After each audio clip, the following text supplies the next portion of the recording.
আমার সালাম জানাচ্ছি। আসসালামু আলাইকুম। বক্তব্যের শুরুতে আমি গভীর শ্রদ্ধা জানাচ্ছি জুলাই আগস্ট মাসে ফেসিবাদের বিরুদ্ধে ছাত্র শ্রমিক জনতার অভ্যুত্থানে নিহত সকল শহীদের প্রতি। আমি আরো স্মরণ করছি তাদের যারা ফেসিবাদী শক্তির প্রাণঘাতী অস্ত্রের সামনে হিমালয়ের মতো দাঁড়িয়ে অন্যায়ের প্রতিবাদ করে মৃত্যুকে আলিঙ্গন করেছে, আহত হয়েছে, পঙ্গুত্ব বরণ করেছে, হারিয়েছে তাদের চোখের দৃষ্টি। সেই সব বীরদের স্মরণ করছি যারা মিথ্যাচার, লুটপাট, স্বৈরতন্ত্রের বিরুদ্ধে এক দফা দাবি নিয়ে দাঁড়িয়েছিল। কৃতজ্ঞতা চিত্তে স্মরণ করছি আপনাদের ভাই বোনদের, আপনাদের সন্তানদের যারা এই বিপ্লবে অংশগ্রহণ করেছিল।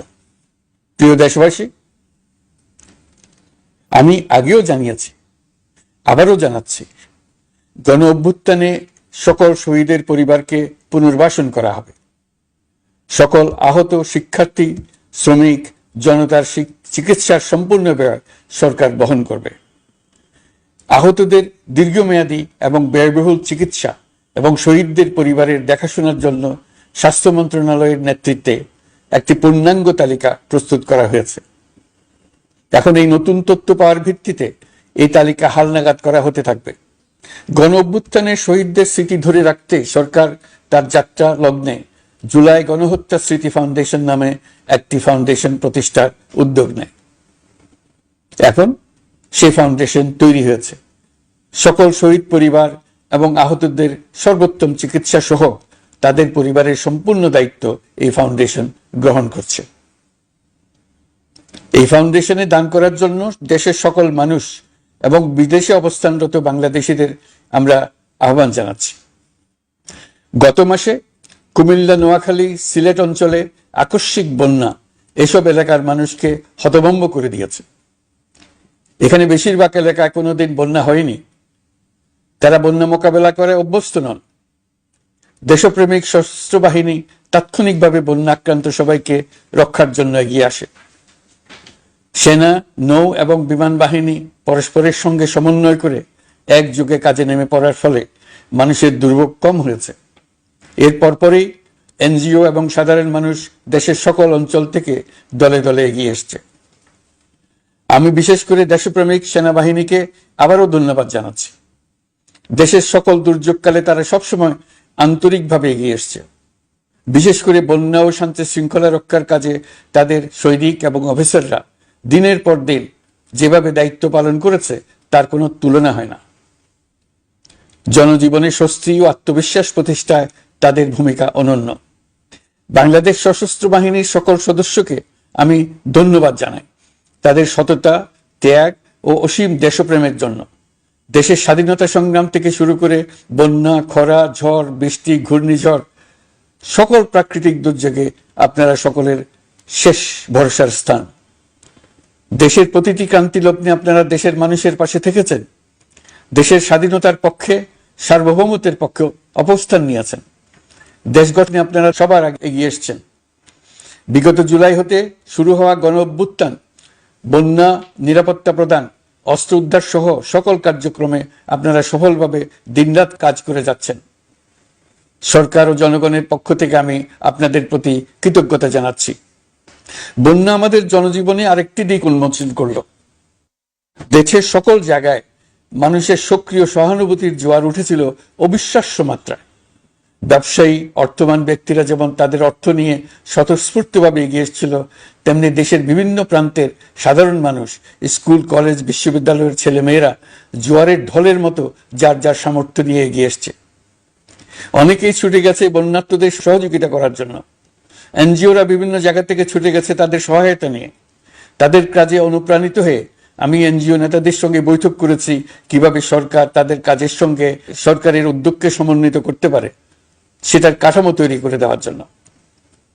বন্যা এখন চলে গেছে, কিন্তু পুনর্বাসনের কঠিন কাজ আমাদের সামনে রয়ে গেছে। সকলের সহযোগিতায় আমরা পুনর্বাসনের কাজটি সফলভাবে সমাধান করতে চাই। আইন শৃঙ্খলা পরিস্থিতির উন্নতির জন্য আমরা দিনরাত পরিশ্রম করে যাচ্ছি।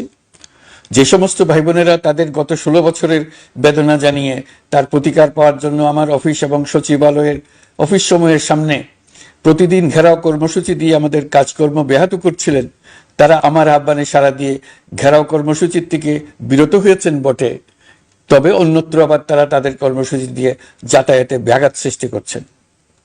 আমি কথা দিচ্ছি, আপনাদের ন্যায্য আবেদনের কথা আমরা ভুলে যাব না। আমরা সকল অন্যায়ের প্রতিকারের জন্য প্রতিশ্রুতিবদ্ধ।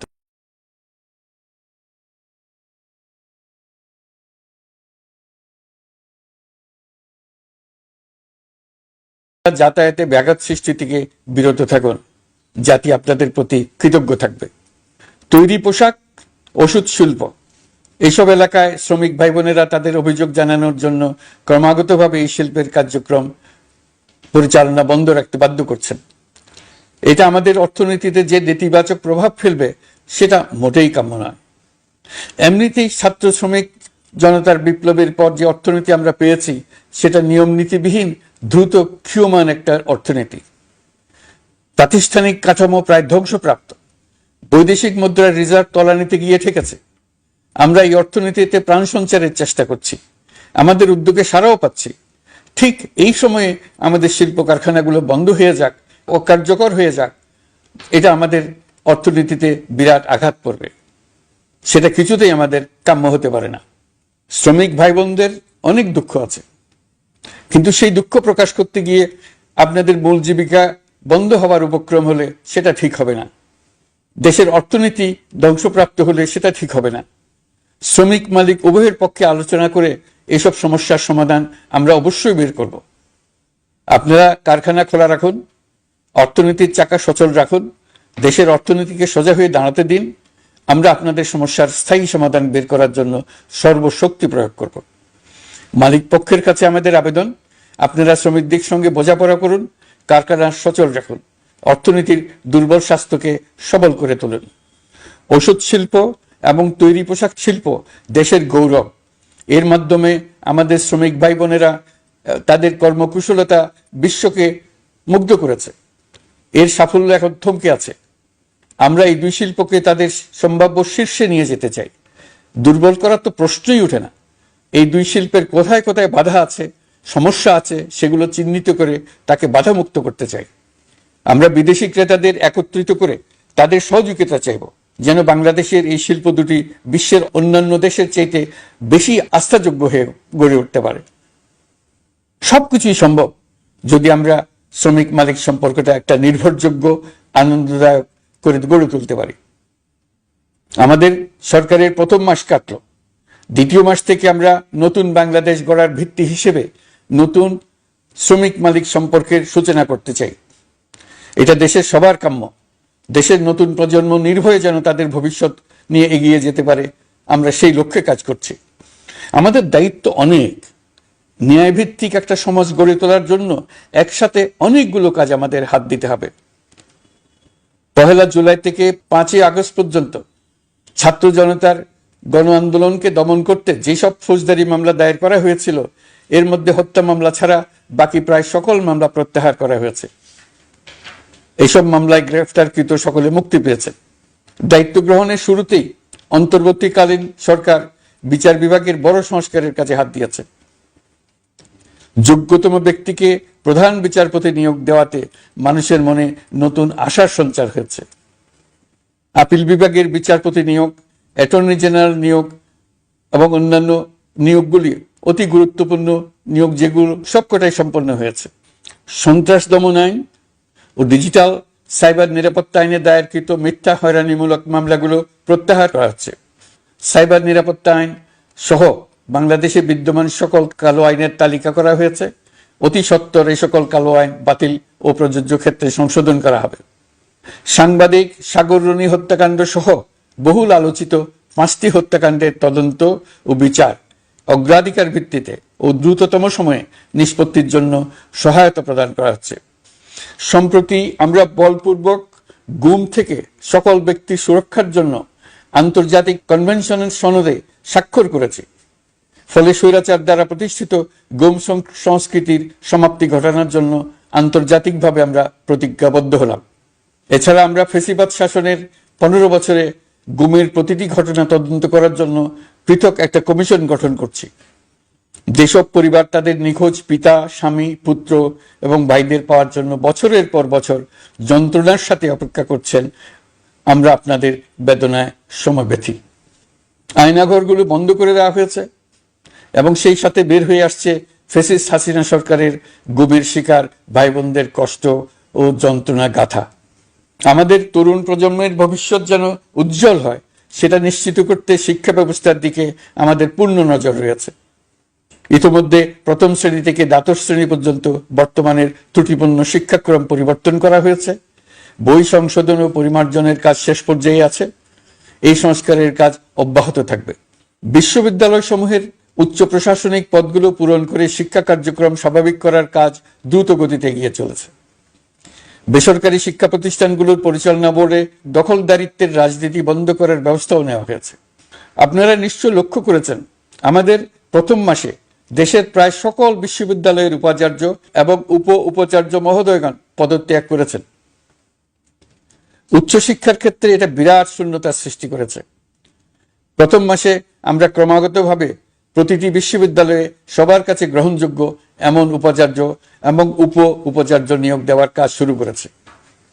এর ফলে সকল সরকারি এবং বেসরকারি বিশ্ববিদ্যালয়গুলোতে নতুন উদ্যমে কাজ শুরু করার পরিবেশ সৃষ্টি হয়েছে। সংবাদ মাধ্যম ও মত প্রকাশের পূর্ণ স্বাধীনতা ইতিমধ্যে নিশ্চিত করা হয়েছে। আমরা সবাইকে বলে দিয়েছি, আপনারা মন খুলে আমাদের সমালোচনা করুন, আমরা সবার মতামতের প্রতি শ্রদ্ধাশীল। মিডিয়া যাতে কোনো রকম বাধা বিপত্তি ছাড়া নির্বিঘ্নে তাদের কাজ করতে পারে, সেজন্য একটা মিডিয়া কমিশন গঠন করা সরকারের সক্রিয় বিবেচনাধীন।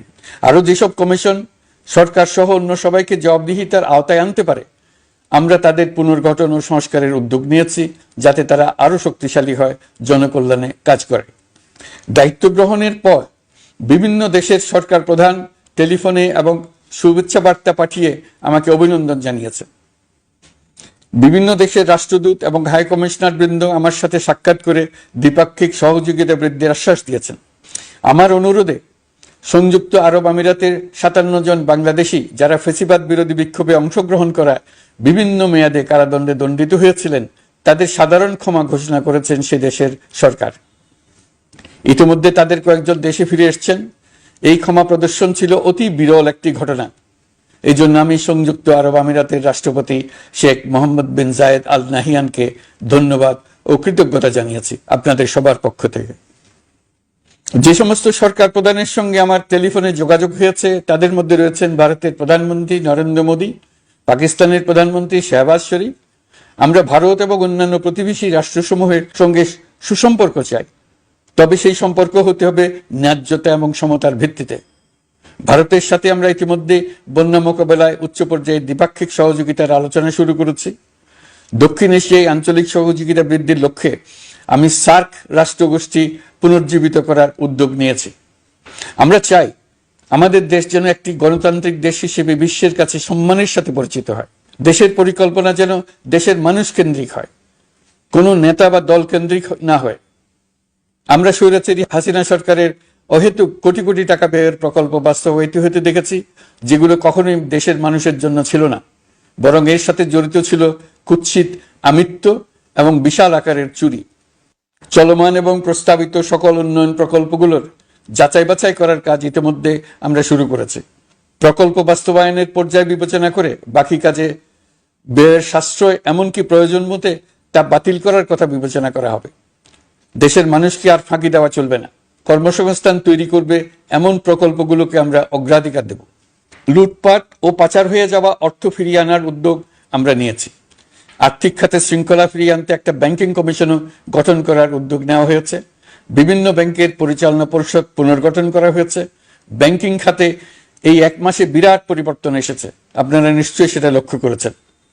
আমরা এই খাতে নিয়ম নীতি প্রতিষ্ঠা করতে পেরেছি। আরো অনেক কাজ বাকি রয়ে গেছে। প্রথম মাসের কাজ হিসেবে শুধু প্রধান কাজগুলো করেছে, তার সঙ্গে রয়েছে আরো অনেক পরবর্তী কাজ।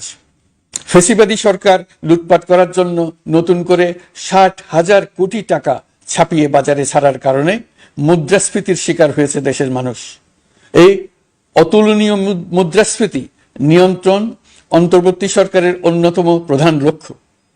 মুদ্রাস্ফীতি নিয়ন্ত্রণের লক্ষ্যে পলিসি সুদের হার বৃদ্ধি করে 9% উন্নীত করা হয়েছে। মূল্যস্ফীতি থেকে সাধারণ মানুষকে সুরক্ষা দেওয়ার উদ্দেশ্যে ওএমএস, খাদ্য বান্ধব কর্মসূচি সহ সুলভ মূল্যে প্রান্তিক মানুষের কাছে নিত্য প্রয়োজনীয় দ্রব্য সরবরাহ চলমান রাখা হয়েছে। মূল্যস্ফীতি মোকাবেলায় চলতি অর্থ বছরে চাল ও গম আমদানির জন্য 5,800 কোটি টাকা, আভ্যন্তরীণ সংগ্রহের জন্য 8,900 কোটি টাকা এবং খাদ্য ভর্তুকির 3টি প্রোগ্রামের জন্য 7,360 কোটি টাকা বরাদ্দ রাখা হয়েছে। বিভিন্ন স্টেক হোল্ডারের সাথে সভা করে মূল্যস্ফীতি নিয়ন্ত্রণের করণীয় সমূহ চিহ্নিত করা হয়েছে। পরিচালন ও উন্নয়ন ব্যয় যৌক্তিক পরিমাণে হ্রাস করার জন্য কার্যক্রম গ্রহণ করা হয়েছে। কৃষিপণ্য উৎপাদনের জন্য সার আমদানির ক্ষেত্রে প্রয়োজনীয় বৈদেশিক মুদ্রার সরবরাহ নিশ্চিত করার পদক্ষেপ নেওয়া হয়েছে। প্রকৃত চাষিগণ যাতে কৃষি ঋণ পেয়ে থাকেন তা নিশ্চিত করার উদ্যোগ নেওয়ার পাশাপাশি কৃষি ঋণের পরিমাণ বৃদ্ধি করা হয়েছে। মার্কিন ডলারের বিপরীতে টাকার বিনিময় হার স্থিতিশীল রাখার লক্ষ্যে বৈদেশিক মুদ্রার বিনিময় হারকে বাজার ভিত্তিক করা হয়েছে। কালো টাকা সাদা করার অনৈতিক অনুমতি বাতিল করা হয়েছে। বৈদেশিক মুদ্রার রিজার্ভ বৃদ্ধি করতে বিভিন্ন উন্নয়ন সহযোগীদের কাছ থেকে বাজেট সাপোর্ট চাওয়া হয়েছে। আন্তর্জাতিক মুদ্রা তহবিল থেকে অতিরিক্ত 3 বিলিয়ন মার্কিন ডলার, বিশ্বব্যাংক থেকে অতিরিক্ত 1 বিলিয়ন ডলার, জাইকা থেকে অতিরিক্ত 1 বিলিয়ন মার্কিন ডলার প্রদানের অনুরোধ করা হয়েছে। রূপপুর পারমাণবিক বিদ্যুৎ কেন্দ্র নির্মাণ প্রকল্পের অগ্রিম অর্থ পরিশোধ এবং বকেয়া পাওনা নিয়ে রাশিয়ান ফেডারেশনের সাথে অর্থ মন্ত্রণালয়ের আলোচনা চলছে। পাইপলাইনে থাকা 48 বিলিয়ন মার্কিন ডলার বৈদেশিক সহায়তা ব্যবহারের উদ্যোগ নেওয়া হয়েছে। মেগা প্রকল্পের নামে লুটপাট বন্ধের পাশাপাশি স্বাস্থ্য ও শিক্ষা খাতে বরাদ্দ বৃদ্ধির পরিকল্পনা গ্রহণ করা হয়েছে। বৈদেশিক মুদ্রার রিজার্ভের উপর চাপ কমানোর লক্ষ্যে রাশিয়া এবং চীন থেকে প্রাপ্ত ঋণের সুদের হার কমানো এবং ঋণের মেয়াদ বৃদ্ধির জন্য অনুরোধ জানানো হয়েছে। সকল উন্নয়ন সহযোগীদের সাথে সম্পর্ক আরও নিবিড় করার উদ্যোগ নেওয়া হয়েছে। সকল অর্থনৈতিক সূচক এবং পরিসংখ্যানের প্রকৃত মান বা সংখ্যা প্রকাশের জন্য নির্দেশনা প্রদান করা হয়েছে। জিডিপি, মূল্যস্ফীতি ইত্যাদি সঠিক উপাত্ত সংগ্রহ, প্রাক্কলন ও প্রকাশের জন্য নির্দেশনা দেওয়া হয়েছে। জাতীয় রাজস্ব বোর্ড এবং অর্থ বিভাগের রাজস্ব আয় সম্পর্কিত উপাত্তের মধ্যে পার্থক্য নিরসনে উদ্যোগ নেওয়া হয়েছে। প্রকৃত রপ্তানি আয় নিরূপণ এবং প্রকাশের নির্দেশনা দেওয়া হয়েছে। জাতীয় রাজস্ব বোর্ডের অটোমাইজেশনের লক্ষ্যে পরিকল্পনা গ্রহণ করা হয়েছে। পুঁজিবাজারকে স্বাভাবিক ধারায় ফিরিয়ে আনতে সিকিউরিটি এক্সচেঞ্জ কমিশন পুনর্গঠন করা হয়েছে। নিত্য প্রয়োজনীয় পণ্য সামগ্রীর সরবরাহ স্বাভাবিক রাখার নিমিত্তে ব্যবসায়ী, শিল্প মালিক ও ব্যবসায়ী সংগঠনের সাথে সভা করা হচ্ছে এবং তাদের মতামতের ভিত্তিতে বিভিন্ন ব্যবস্থা গ্রহণ করা হচ্ছে। বিদ্যমান মজুদ ও ঘাটতি মূল্যায়ন করে ভবিষ্যৎ চাহিদা পর্যালোচনা করে স্থানীয় উৎপাদন বৃদ্ধির পাশাপাশি আমদানি পর্যায়ে বিভিন্ন জটিলতা দূরীকরণ, বন্দর ও বড় মোকাম সহ পরিবহন ব্যবস্থার বিভিন্ন সমস্যা সমাধানে সংশ্লিষ্ট সকল মন্ত্রণালয়, দপ্তর, বিভাগকে প্রয়োজনীয় নির্দেশ দেওয়া হয়েছে। এই জন্য তেল, চিনি, ডিম ও মাংস উৎপাদনকারী বৃহৎ প্রতিষ্ঠানসমূহের সাথে সভা ও মত বিনিময় করা হচ্ছে। নিত্য প্রয়োজনীয় কিছু দ্রব্যাদি যেমন পেঁয়াজ, আলু এসবের দাম আরও কমানোর জন্য বিদ্যমান শুল্ক হার হ্রাসের বিষয়ে এনবিআরকে প্রয়োজনীয় নির্দেশনা দেওয়া হয়েছে। ইতোমধ্যে এনবিআর পেঁয়াজ, আলু ও কতিপয় কীটনাশকের ক্ষেত্রে আমদানি শুল্ক হ্রাস এবং ক্ষেত্র বিশেষে রেগুলেটরি শুল্ক প্রত্যাহার করে এসআরও জারি করেছে। নিম্ন আয়ের 1 কোটি পরিবারকে টিসিবির মাধ্যমে হ্রাসকৃত মূল্যে কিছু পণ্য যেমন পরিবার প্রতি চাল মাসে 5 কেজি, সয়াবিন তেল মাসে 2 কেজি, মসুর ডাল মাসে 2 কেজি দেওয়া হচ্ছে। এটি সামনের দিনগুলোতে অব্যাহত রাখা হবে। সরকার দায়িত্ব গ্রহণের পর জনপ্রত্যাশা অনুযায়ী বিদ্যুৎ, জ্বালানি ও খনিজ সম্পদ মন্ত্রণালয় হতে বিদ্যুৎ ও জ্বালানির দ্রুত সরবরাহ বৃদ্ধি আইনের অধীনে চলমান সকল প্রকার নেগোসিয়েশন, প্রকল্প বাছাই এবং ক্রয় প্রক্রিয়াকরণ কার্যক্রম আপাতত স্থগিত করা হয়েছে। গত 1.5 দশকে এই আইন ব্যবহার করে লক্ষ কোটি টাকা লুটপাট হয়েছে। বিদ্যুৎ, জ্বালানি ও খনিজ সম্পদ মন্ত্রণালয়ের আওতাধীন কোম্পানিসমূহে অধিকতর স্বচ্ছতা ও জবাবদিহিতা আনার লক্ষ্যে কোম্পানিসমূহের পরিচালনা পর্ষদ পুনর্গঠন করা হয়েছে। প্রকৌশল, ভূতত্ত্ব এবং খনিজ হিসাব বিষয়ে অধ্যয়ন করেছে এমন ছাত্র প্রতিনিধি অন্তর্ভুক্ত করার জন্য উদ্যোগ গ্রহণ করা হয়েছে। এই খাতে অধিকতর সক্ষমতা, গতিশীলতা এবং জবাবদিহিতা নিশ্চিত করার লক্ষ্যে বিশেষজ্ঞগণের সমন্বয়ে একটি কমিটি গঠন করা হয়েছে। জ্বালানি তেলের মূল্য জনপ্রত্যাশা অনুযায়ী সহনশীল রাখতে অকটেন ও পেট্রোলের দাম 6 টাকা, ডিজেল ও কেরোসিনের দাম 1 টাকা 25 পয়সা কমানো হয়েছে। 37 দিন বন্ধ থাকার পর গত 25 আগস্ট হতে মিরপুর 10 ও কাজীপাড়া স্টেশন ছাড়া বাকি সব স্টেশনে মেট্রো রেল পুনরায় চালু করা হয়েছে। ভুয়া মুক্তিযোদ্ধাদের চিহ্নিত করার লক্ষ্যে, বিশেষ করে মুক্তিযুদ্ধের সময় যাদের বয়স 12.5 বছরের কম ছিল, তাদের মুক্তিযুদ্ধ তালিকা হতে বাতিলের জন্য সুপ্রিম কোর্টে লিভ টু আপিলের পদক্ষেপ গ্রহণ করা হয়েছে। মুক্তিযোদ্ধা কল্যাণ ট্রাস্টের আওতাধীন বেদখলকৃত স্থাবর সম্পত্তি উদ্ধারে প্রয়োজনীয় ব্যবস্থা গ্রহণ করা হয়েছে। গৃহায়ন ও গণপূর্ত মন্ত্রণালয় কর্তৃক গৃহীত বরিশাল, রংপুর, ময়মনসিংহ উন্নয়ন কর্তৃপক্ষ আইন এর খসড়া তৈরির কার্যক্রম নেওয়া হয়েছে। পূর্বাচল নতুন শহর প্রকল্প, ঢাকার আশেপাশে স্যাটেলাইট সিটি নির্মাণের রোডম্যাপ চূড়ান্তকরণের উদ্যোগ নেওয়া হয়েছে। বিধি বহির্ভূত প্রদত্ত প্লট ও ফ্ল্যাটের বরাদ্দ বাতিলের উদ্যোগ নেওয়া হয়েছে। প্রিয় দেশবাসী, আপনাদের আমাদের সন্তানদের জন্য একটি গণতান্ত্রিক বাংলাদেশের রূপরেখা তৈরি করতে আমরা দৃঢ় প্রতিজ্ঞ। আর যেন আমাদের কোনো স্বৈরাচারের হাতে পড়তে না হয়। আমরা যাতে বলতে পারি আমরা একটি গণতান্ত্রিক দেশে বসবাস করি, আমরা যাতে সকলেই দাবি করতে পারি যে এই দেশটি আমাদের, আমরা সেই লক্ষ্যেই কাজ করছি। কেউ আইন নিজের হাতে তুলে নেবেন না। আইন নিজের হাতে তুলে নিয়ে কেউ সমাজে বিশৃঙ্খল পরিবেশ সৃষ্টি করলে আমরা তাকে অবশ্যই শাস্তির আওতায় নিয়ে আসব। আমরা একটি সাম্প্রদায়িক সম্প্রীতির দেশ। ধর্মীয় সম্প্রীতি বিনষ্ট হয় এমন কোনো কাজ কেউ কোনোভাবেই করবেন না। অতীতে শুধুমাত্র আওয়ামী মতাদর্শী না হওয়ার কারণে 28তম থেকে 42তম বিসিএস পর্যন্ত বিপিএসসি কর্তৃক সুপারিশকৃত অনেক প্রার্থী নিয়োগ বঞ্চিত হয়েছেন। 8ই আগস্ট পরবর্তী সময়ে এর মধ্যে এদের 259 জনকে নিয়োগ দেওয়া হয়েছে। মাঠ প্রশাসনকে জনবান্ধব এবং দুর্নীতিমুক্ত জবাবদিহিমূলকভাবে গড়ে তোলার জন্য সব ধরনের উদ্যোগ নেওয়া হয়েছে। সরকারি কর্মচারীদের বাধ্যতামূলকভাবে সম্পদ বিবরণী দাখিলের নির্দেশ দেওয়া হয়েছে এবং এটা প্রতি বছর তাদেরকে করতে হবে। ধ্বংস হয়ে পড়া একটা জনপ্রশাসনকে নিয়ে যাত্রা শুরু করেছি। মন্ত্রণালয়গুলোর উচ্চতম পদে যারা নিয়োজিত ছিলেন তারা অনেকে দায়িত্ব ছেড়ে চলে গেছেন, কিংবা পদে থাকলেও সহকর্মীদের চাপের মুখে কাজ করতে পারছিলেন না, বাধ্য হয়ে পদত্যাগ করেছেন। আর যারা 16 বছরের স্বৈরাচারী শাসনের আমলে পদত্যাগে বাধ্য হয়েছিলেন কিংবা দায়িত্ববিহীন অবস্থায় একই পদে থেকে বাধ্য হয়েছেন, তাদের সবার কথা বিবেচনা নিয়ে জনপ্রশাসনকে নতুন করে দাঁড় করানোই ছিল আমাদের প্রথম মাসে কঠিনতম সময়। আবার সকল সমস্যার সমাধান করে একটি নতুন জনপ্রশাসন কাঠামো দাঁড় করাতে পেরেছি, এটাই আমাদের প্রথম মাসের সবচেয়ে বড় অর্জন। আমার বিশ্বাস এই জনপ্রশাসন জনগণের ইচ্ছা পূরণে সর্বোচ্চ অবদান রাখতে পারবে।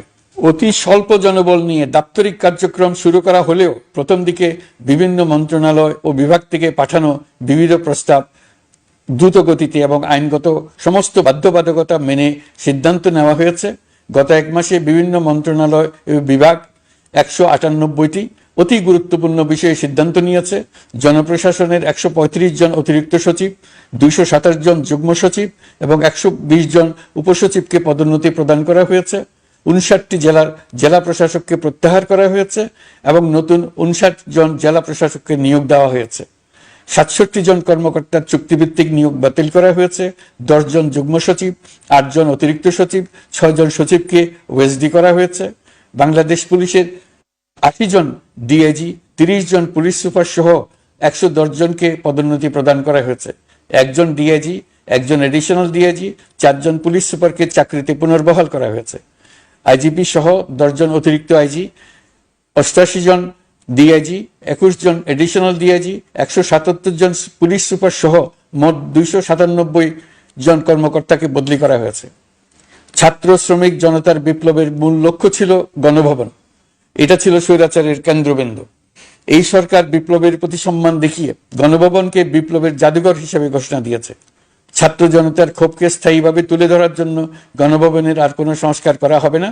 ছাত্র জনতার ক্ষোভের মুখে তা যে অবস্থায় দাঁড়িয়েছিল সেই অবস্থায় তাকে রাখা হবে।